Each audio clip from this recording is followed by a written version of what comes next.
कोरेगावात डेंग्यूचा उद्रेक, नगरपंचायत प्रशासन व पदाधिकारी विरोधात नागरिक आक्रमक। डेंग्यूचा समूळ नायनाट करण्यासाठी उपाययोजना करण्यासाठी नगरपंचायत मुख्याधिकारी, प्रांताधिकारी व तहसीलदारांना नागरिकांतर्फे निवेदन सादर।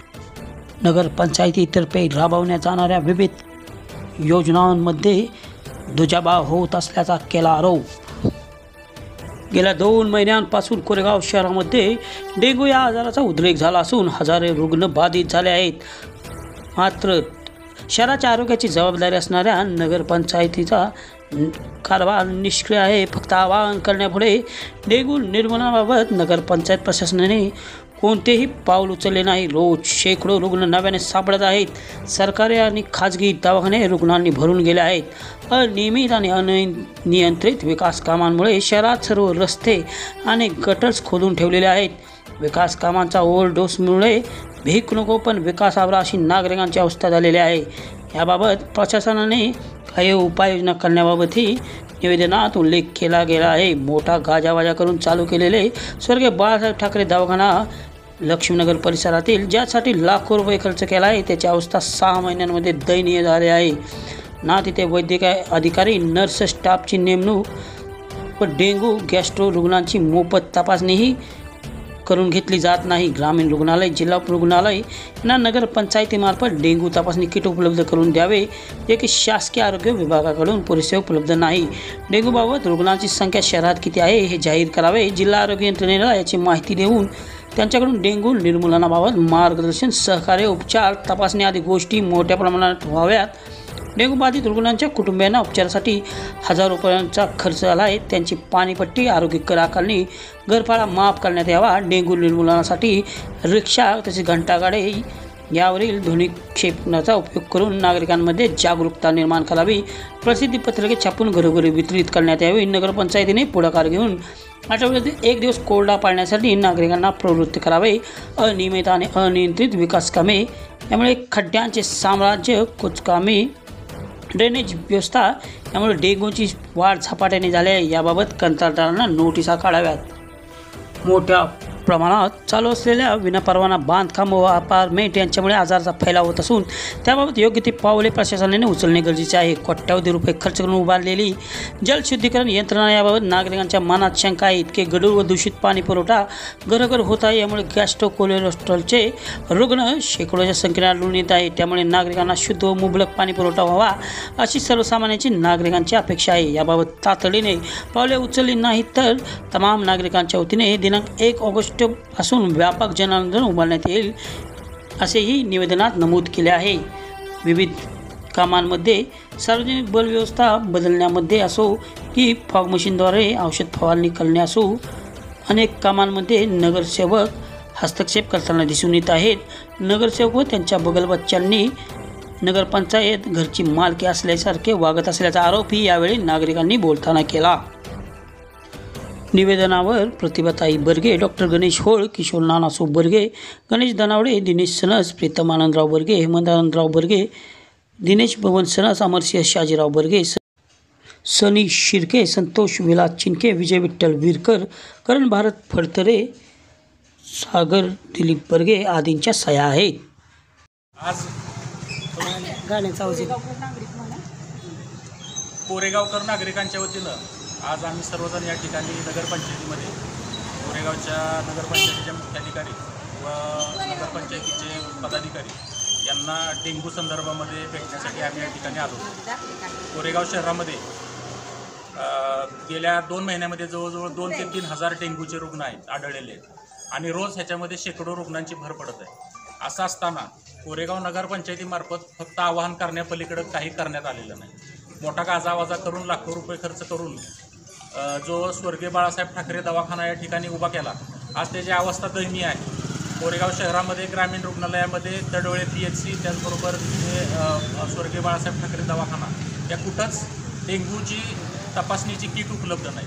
त्यामुळं सर्वसामान्य लोकांना ज्यांना लक्षणं दिसत आहेत त्यांना तपासणीसाठी हजारो रुपयाचा भूदंड होत आहे। त्याचबरोबर जे रुग्ण या ठिकाणी पॉझिटिव्ह सापडलेत त्यांना शासकीय दवाखान्याबरोबरच खाजगी रुग्णालयामध्ये सुद्धा औषधोपचार घ्यावा लागतोय। त्याच्यामध्ये त्यांना हजारो रुपयांचा भूदंड पडत आहे. यासाठी नगरपंचायतीनं खरं तर जिल्हा आरोग्य यंत्रणेला शी समन्वय करून एक चांगल्या पद्धतीनं अभियान राबवायला हवं होतं, परंतु त्यांनी ते न राबवल्यामुळं आज कोरेगावची अशी दयनीय अवस्था झालेली आहे. त्याचबरोबर आज कोरेगाव शहरामध्ये जे अनियंत्रित आणि अनियमित विकास कामं चालली आहेत, त्यामुळं प्रत्येक ठिकठिकाणी खड्डे काढलेले, गटर उघडे आणि त्याचा परिणाम, त्याचबरोबर जे काही बांधकामं चालू आहेत, या बांधकामं जे अपार्टमेंट चालू आहेत ह्याच्यावर कोणतंही नगरपंचायतीचं नियंत्रण नाही. त्याच्यामुळं त्याचबरोबर या अस्वच्छतेमुळं, असुविधेमुळं डेंग्यूचा प्रचार आणि प्रसार फैलाव खूप मोठ्या प्रमाणावर झालेला आहे. त्यामुळं हे प्रिव्हेन्शन बेटर दॅन क्युअर असं म्हटलं जातं, परंतु जिथं प्रिव्हेन्शनसुद्धा नाही आणि क्युअरसुद्धा नाही. त्यामुळं आज कोरेगावकर जनता ही राम भरोसे आहे. त्यामुळं आम्ही या ठिकाणी आज नगरपंचायतीच्या मुख्याधिकाऱ्यांना भेटायला आलो होतो. आम्ही त्यांना एक निवेदन दिलं आणि आम्ही कोरेगावकर सुज्ञ नागरिकांच्या वतीनं या ठिकाणी त्यांना आम्ही काही सूचना केल्या की बाबा ते स्वर्गीय बाळासाहेब ठाकरे जे दवाखाना आहे तो नगरपंचायतीमार्फत चालवण्यास घ्यावा. त्याचबरोबर त्या ठिकाणी वैद्यकीय अधिकाऱ्याची नेमणूक करावी. डेंग्यूच्या तपासणीसाठीची जी काही किट्स आहेत ती उपलब्ध करून द्यावीत. त्याचबरोबर आपल्या ज्या काही घंटागाड्या आहेत याच्यावरून त्याचा प्रचार आणि प्रसार करण्यासाठी त्याच्या लाऊडस्पीकरचा, ध्वनिक्षेपकाचा उपयोग करावा. या ठिकाणी डेंग्यूला प्रबोधन करणारी जी परिपत्रक आहेत ती काढून घरोघरी वाटावी. त्याचबरोबर येथील आठवड्यामध्ये एक दिवस कोरडा दिवस पाळावा आणि तो दिवस पाळण्यासाठी नगरपंचायतीनं या ठिकाणी पुढाकार घ्यावा. त्याचबरोबर जी काही अशा पद्धतीनं कामं चालू आहेत त्या कंत्राटदारांना आपण नोटीस देऊन, त्याचबरोबर ज्या ठिकाणी बांधकामं अवैधरित्या चालू आहेत त्यांना नोटीस देऊन त्यांच्याकडून त्या संदर्भामध्ये पूर्तता करून घ्यावी व त्यांना वेळप्रसंगी दंडही ठोठावावा. त्यामुळं ही जी आहे हे कोरेगावकरांना पावसाळा दरवर्षी एक चांगली बातमी घेऊन येतो, परंतु या वेळेला पावसाळा हा लोकांना डेंग्यूची साथ घेऊन आलेला आहे. त्याचबरोबर कोरेगावमध्ये 6 महिन्यापूर्वी जो जलशुद्धीकरण प्रकल्प लाखो रुपये खर्च करून दुरुस्त करण्यात आला, तो जलशुद्धीकरण प्रकल्प अस्तित्वात असतानासुद्धा आज कोरेगावमध्ये गढूळ पाणी, त्याचबरोबर घरोघरी पाण्यामध्ये आळ्या सापडतात. त्याचबरोबर त्यामुळं गॅस्ट्रोसारखे रुग्ण, कॉलराचे सुद्धा रुग्ण कोरेगाव शहरामध्ये सापडलेले आहेत. त्यामुळे या सर्व बाबींकडं, आरोग्य ह्या विषयाकडं कोरेगाव नगरपंचायतीनं गांभीर्यानं बघावं आणि या निवेदनात ज्या काय आम्ही सूचना केल्या आहेत त्याची अंमलबजावणी करावी. आणि असे न झाल्यास कोरेगावकर नागरिकांच्या वतीनं 1 ऑगस्ट नंतर एक जनआंदोलन उभं केलं जाईल. या ठिकाणी हे आम्ही या ठिकाणी सांगू इच्छितो. कोरेगावचे नागरिक म्हणून जबाबदारी स्वीकारून आम्ही आज इथं कोरेगाव नगरपंचायतीला भेट दिली. ही भेट प्रामुख्याने कोरेगावमध्ये डेंग्यू या साथीचा जो प्रचंड प्रमाणात प्रादुर्भाव झालेला आहे, या प्रादुर्भावासंदर्भात नगरपंचायतीला निवेदन देऊन त्याचप्रमाणे कोणकोणत्या सूचना किंवा आरोग्याच्या दृष्टीनं खबरदारी घेणं गरजेचं आहे त्या संदर्भात सूचना देण्याचं देखील या निवेदनामार्फत आम्ही आज केलेलं आहे. हे निवेदन देत असताना आम्ही कोरेगाव नगरपंचायतीच्या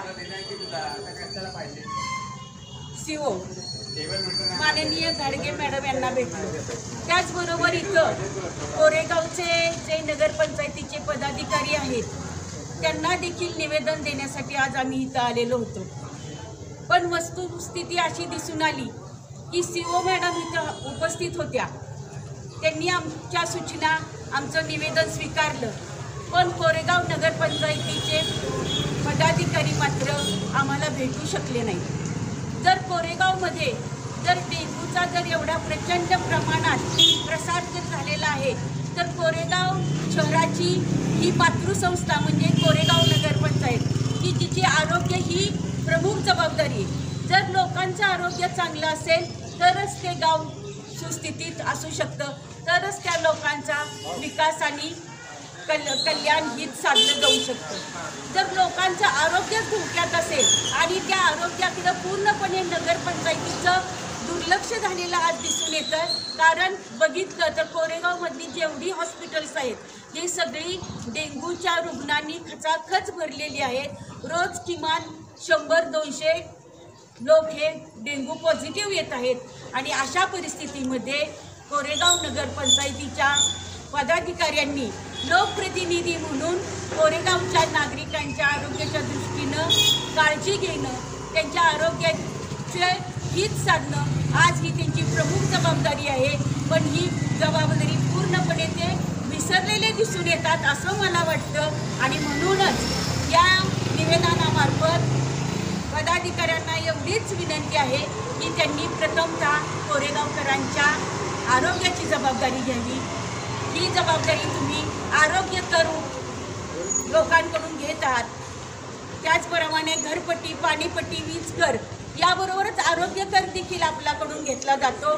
ज्यावेळेस आरोग्य कर आपण लोकांकडून घेत असता त्यावेळेस लोकांच्या आरोग्याची जबाबदारी आपल्यावर राहते. म्हणून आज एवढीच विनंती आहे की जर लोकांचं आरोग्य जर या डेंग्यूच्या साथीत एवढं धोक्यात आलं असेल तर आपण चालू वर्षाची लोकांची किमान त्यांच्या घरात पॉझिटिव्ह डेंग्यू पेशंट सापडले त्यांची घरपट्टी, पाणीपट्टी सगळे कर माफी द्यावी आणि त्यांच्या औषध पाण्याच्या खर्चाला नगरपंचायतीनं हातभार लावावा एवढंच सांगते. आज कोरेगावमध्ये डेंग्यूचे अतोनात रुग्ण सापडत आहेत आणि ह्या रुग्णांच्या औषधोपचारासाठी आज सिव्हिल हॉस्पिटल आहे. तिथं सकाळ पेशंटला तपासणी व्यवस्थित होत नाही. खाजगी हॉस्पिटल तुडुंब भरलेले आहेत आणि ह्या परिस्थितीत आम्ही नगरपंचायतमध्ये 1-1.5 महिन्यापूर्वी विषय मांडला होता की कोरेगावमध्ये पावसाचं प्रमाण वाढत चाललेलं आहे, नळांना पाणी अशुद्ध येत आहे. बाबा आपल्याला लोकांना आरोग्याच्या दृष्टीनं कशा पद्धतीनं नियोजन करायला लागेल. की बाबा पहिला प्रश्न मांडला होता की बाबा कोरेगावमध्ये सर्व गटर आहेत ओपन, तिथं BSC पावडरचं फवारणी घ्यावी. ती BSC पावडर सकाळ टाकण्यात न आली आजपर्यंत. दुसरी गोष्ट, आज फॉग मशीन कोरेगावमध्ये एक प्रभागामध्ये 3-3 वेळा फवारण्यात आलं. आज माझा प्रभाग 10 नंबर वार्ड आहे, आज माझ्या प्रभागामध्ये एकही अजून फवारणी झाली नाही. म्हणजे ह्या आरोग्याच्या दृष्टीनं तिथं सगळं राजकारण होतं आहे. एका प्रभागामध्ये 3-3 वेळा फवारलं जातं आहे. म्हणजे जिथं रुग्ण जास्त आहेत तिथं फवारलं जात नाही, जिथं रुग्ण नाहीत तिथं फवारणी केली जाते. आणि नगरपंचायतचा जो अतोनात खर्च चालू आहे, जिथं गरज नसेल तिथं पैशाचं उत्मत चालू आहे. अशा आरोग्याच्या दृष्टीनं आज कोरेगावमध्ये रस्त्याची कामं चालू आहेत. रस्त्याची कामं चालू असताना अतोनात ठिकाणी पाणी साठलेलं आहे. ते गढूळ पाणी आहे, त्यात मच्छर अंडी घालतात. लोकांच्या गटर काही ठिकाणी तुंबलेले आहेत. गटर तुंबलेले असले तिथं पाणी अशुद्ध आहे. लोकांना पिण्याचं पाणी सकाळ शुद्ध नाही आहे. त्यामुळे लोकांना गॅस्ट्रो होतो आहे. बाबा हे सगळं नगरपंचायतच्या प्रशासकीय अधिकारी व नगरपंचायतचे प्रमुख यांनी बाबा ताबडतोब लक्ष घालून लोकांना सुखसुविधा देण्याचा विनंती घ्यावी.